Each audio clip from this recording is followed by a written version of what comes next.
mensaje de hoy se titula Los servidores cristianos y está basado en 1 Timoteo capítulo 3 versículos 8 al versículo 13. Y va a hablar aquí Pablo del diaconado, el diácono. Diácono es una palabra que quiere decir servidor, la gente que sirve en la iglesia. Y viene de una palabra que se refería a un esclavo que descalzo estaba apresurado para servirle a las personas que visitaban una casa. Y tiene que ver con el servicio. Un poquito de historia sería que esto del diaconado, la iglesia del primer siglo lo hereda de la nación judía. Se dice que ninguna nación organizó un sistema de caridad como lo tenía la nación judía. Ellos tenían toda una organización para servirle a los pobres.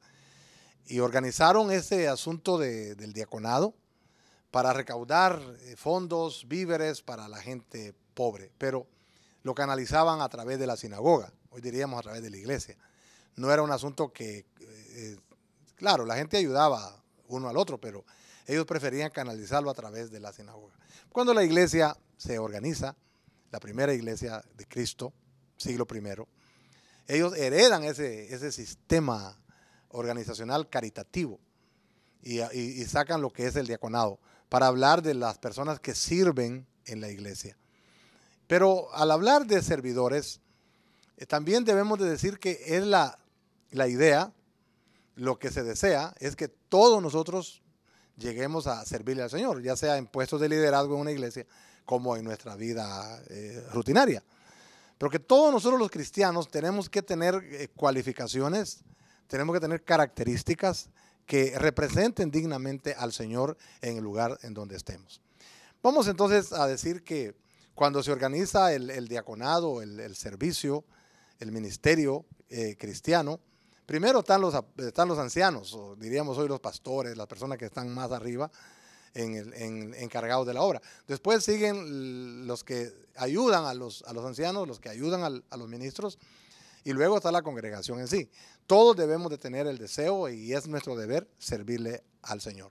Servidores de Cristo Jesús. Bien, lo primero que le voy a decir es que la elección de los diáconos en la iglesia no se basaba en la amistad, en la personalidad, en la popularidad, sino que ellos usaban mucho tiempo orando para buscar las personas que reunieran las cualidades que eran necesarias. En primer lugar, veamos que los servidores cristianos deben estar entonces calificados. Versículo 3 y verso 8 empieza hablándonos de la cualificación para servir al Señor, de la gente que somos cristianos. Dice, los diáconos deben ser honestos, sin doblez, no dados a mucho vino, no codiciosos de ganancias deshonestas. Honestos aquí quiere decir que el cristiano debe ser una persona seria, honorable, digna, venerable, respetuosa, noble. Son las cualidades primarias que habla aquí Pablo en cuanto a la gente que está sirviéndole al Señor en puestos de liderazgo, pero obvio, es algo que se espera de todos nosotros. El que sirve al Señor debe ser una persona que no se desacredita, es una persona que no hace malos trabajos y esperando que lo halaguen. Es una persona que se dedica a hacer las cosas bien hechas para el Señor y no pierde su respeto por ser una persona informal.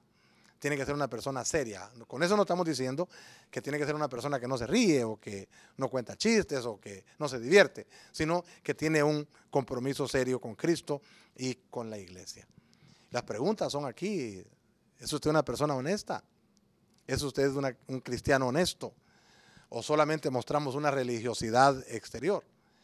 Cuando dice que sean sin doblez, está diciendo que seamos personas que decimos una cosa y no decimos una cosa ahora y otra cosa mañana, sino que somos personas correctas, sin doblez, así como no tenemos que ser así como Ananías y Zafira. Hay una historia bíblica ahí en el capítulo 5 de los Hechos de los Apóstoles, que ellos, Ananías y Zafira, se ponen de acuerdo para vender su heredad y llevar todo aquel dinero a los pies de los apóstoles, pero ya a la hora de venderlo ya pensaron diferente y le dijeron al apóstol Pedro que en esa cantidad habían vendido la propiedad y tuvieron que caer fulminados ahí muertos como un juicio de Dios por haber dicho dos cosas diferentes. Entonces, un servidor es una persona que ministra, pero es una persona que no tiene doblez, tiene una sola palabra. No es una persona chismosa, calumniadora, habladora. ¿Usted es una persona así? ¿O es una persona usted que habla más de la cuenta y al ser así agrada a Dios con su conducta? Estas son cualificaciones que tenemos que tener para ser servidores del Señor. Dice que no tienen que ser dados a mucho vino. Es lo mismo que dijo Pablo para los ancianos, que no sean dados al vino, que no sean borrachos, que no sean viciosos. Es una vergüenza una persona cristiana que ande practicando vicios. Y no digo una persona que sirve al Señor. Que no sea codicioso de ganancias deshonestas. Tiene que ser una persona, el cristiano es una persona que no participa en negocios ilícitos. No es un desfalcador, no es un ratero, no es un, como dicen por ahí, no es un tranza, no es un contrabandista, no es una persona que anda haciendo negocios fraudulentos, sino que es una persona honrada, una persona digna, una persona proba, una persona que se aparta de todo aquello que sea inmoral, deshonesto, negocios que no glorifican el nombre del Señor, no practica negocios vergonzosos. En segundo lugar, dice que los servidores de Cristo tienen requisitos espirituales. Dice el versículo 9 que guardan el misterio de la fe con limpia conciencia. ¿Qué será eso de guardar el misterio de la fe? En el versículo 16 dice cuál es el misterio de la fe, pero lo vamos a dejar para un mensaje que vamos a dar en la próxima ocasión. Cuando dice que guarda con limpia conciencia, dice aquí, el misterio de la fe, lo que está diciendo es que el servidor de Cristo tiene que ser sincero. La persona que sirve al Señor, el cristiano, debe creer firmemente en la doctrina de Cristo. Debe creer firmemente las enseñanzas del Evangelio del Señor. Y en la congregación, pues, debe ser leal a su iglesia. Debe creer la enseñanza que ahí se predica. No ser así personas que están en la iglesia, pero no son sinceras, como Judas, ¿verdad? Que estaba con Cristo, pero no era sincero el hombre. Era un traidor. Cristo dijo, yo los escogí a los 12 y uno de ustedes me salió diablo. Entonces una persona no puede servir correctamente estando en la iglesia y no defiende su doctrina y está creyendo de otra manera. No puede ser traidor de esa manera. Se vigila a sí mismo escrupulosamente. Como dijo Pablo, examínense a ustedes mismos a ver si están en la fe. Usted es una persona que tiene firmeza en la doctrina que se le ha enseñado en la congregación. ¿Guarda la doctrina de Cristo muy dentro de su corazón o es traidor a su misma iglesia? ¿O es usted la primera persona que acostumbra a andar hablando mal de la iglesia que le ama? La iglesia que ora por usted, la iglesia que se ha esforzado por usted, la iglesia que le ha dado una oportunidad de servir a Dios, de tener privilegios, es la primera persona que también habla mal de su misma iglesia. Habla mal de sus pastores, habla mal de los líderes, habla mal de todo lo que se hace en la iglesia y así quiere estar sirviéndole al Señor en la congregación. Eso es totalmente incorrecto. Usted necesita ser un baluarte importante de la iglesia, respetar a las autoridades de la iglesia, reconocer a sus pastores, reconocer a sus líderes, a sus juntas. Dice Pablo, deben de ser sinceros en esto. Y luego dice que tienen que ser sometidos a prueba primero, los que sirven a Dios. Versos 10. Sean sometidos a prueba primero y entonces ejerzan el diaconado o el servicio si son irreprensibles. ¿Cuál es la prueba aquí que se refiere? Que sean irreprensibles, irreprochables, que no sean personas indignas de representar a la obra del Señor, a la que sirven. Hay personas que por tanto reproche que hay que hacerles, no pueden ser una carta de presentación de la iglesia. La persona que sirve al Señor no tiene que estar acusado de cargos o de crímenes. Tiene que ser una persona sin tacha, pues, consagrada al Señor, consagrada a su obra. ¿Es usted así?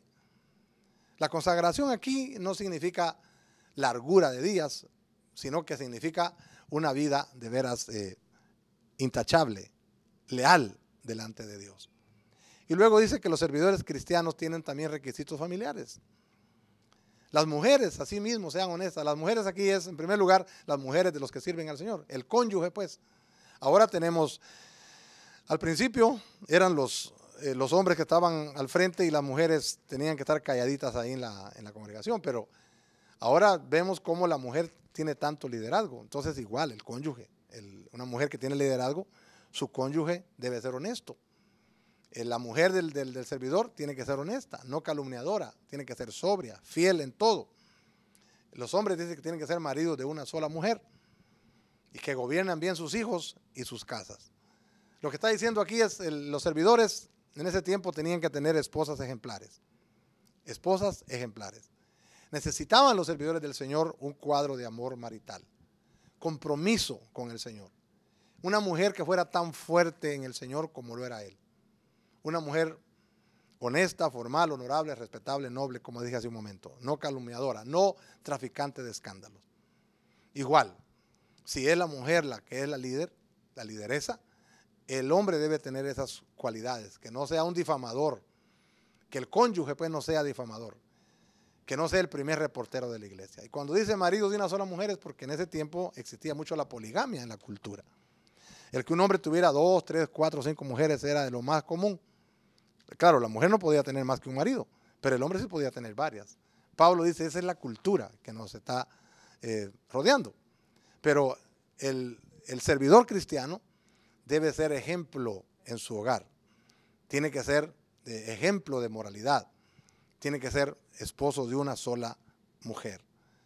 La inmoralidad sexual está hoy a la orden del día. Pero nosotros, los que servimos al Señor, tenemos que ser ejemplos de esa gente, ejemplos de los demás, mostrando el carácter de Cristo, teniendo un hogar correcto.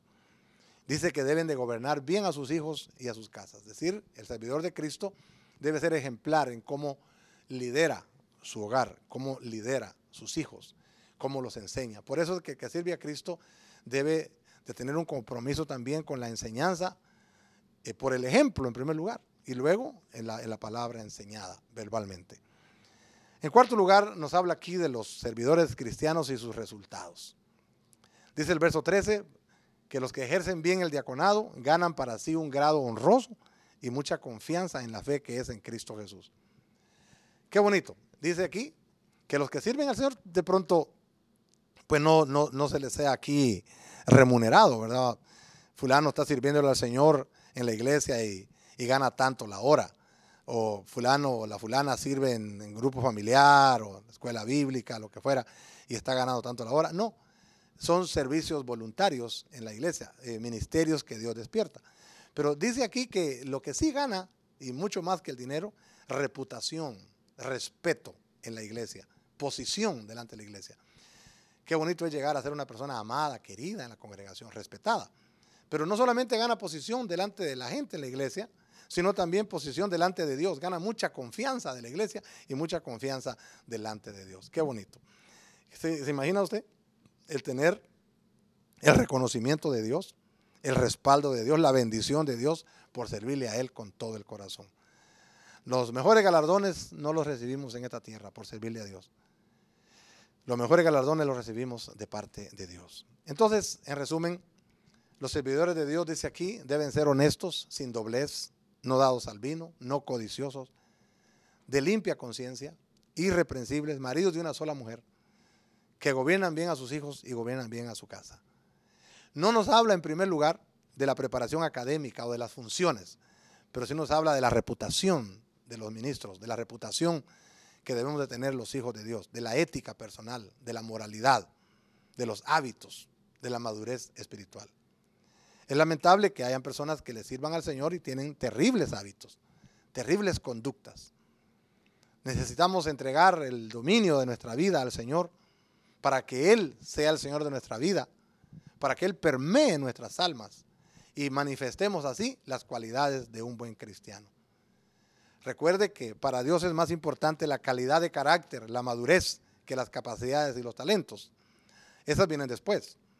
Al Señor le interesa que usemos nuestras capacidades y nuestros talentos para servirle, pero antes que ir a desarrollar nuestras cualidades, nuestras capacidades, y talentos, a Dios le importa mucho nuestro carácter, le importa mucho nuestra madurez, nuestra conducta. Yo le pregunto, ¿usted desea servirle al Señor? Buena obra desea, pero necesita estas cualidades. Claro, tal vez no las va a tener 100%, Pero el Señor dice que el que empezó la buena obra en nosotros, Él la perfeccionará hasta el día de Jesucristo. Tenemos que darle nuestra vida al Señor y trabajar en nuestro carácter. No vamos a tener de pronto 100% las conductas, pero necesitamos trabajar en ellas con la ayuda del Señor. Y esto no es solamente para los que están sirviendo al Señor en un liderazgo, pero es para todos los cristianos. Le pregunto, ¿está usted viviendo una vida de santidad personal y práctica? No le pregunté cuántos años tiene de ser evangélico o evangélica. No, si está viviendo una vida de santidad personal y práctica. ¿Está usted como servidor del Señor representando bien al Señor Jesucristo en esta tierra? Lo dejo con esas preguntas. Yo quiero decirle que hay un lugar para usted, para que usted también sirva en la congregación, sirva en la obra del Señor. De pronto puede llegar a ser un ministro ordenado, pero tiene que empezar por ser un buen cristiano y llegar a tomar esos puestos de servicio, porque de acuerdo a esas cualidades el Señor también lo va a escoger para servirle. Y un día, en gloria tendremos los grandes galardones de las bendiciones de Dios y también aquí en la tierra. Oremos. Padre, gracias por esta palabra. Gracias por todos aquellos que te sirven, que te servimos. Te suplicamos, Señor, que podamos estar mostrando desde el fondo de nuestra vida estas cualidades, estas virtudes, estas conductas internas que se reflejen también en lo externo. Te pedimos también por aquellas personas que no te están sirviendo y que quieren servirte más de lleno. Queremos, Señor, consagrarte a ti nuestras vidas para que tú hagas lo propio en nosotros y podamos servirte. Gracias, Señor, en el nombre de Jesús. Amén.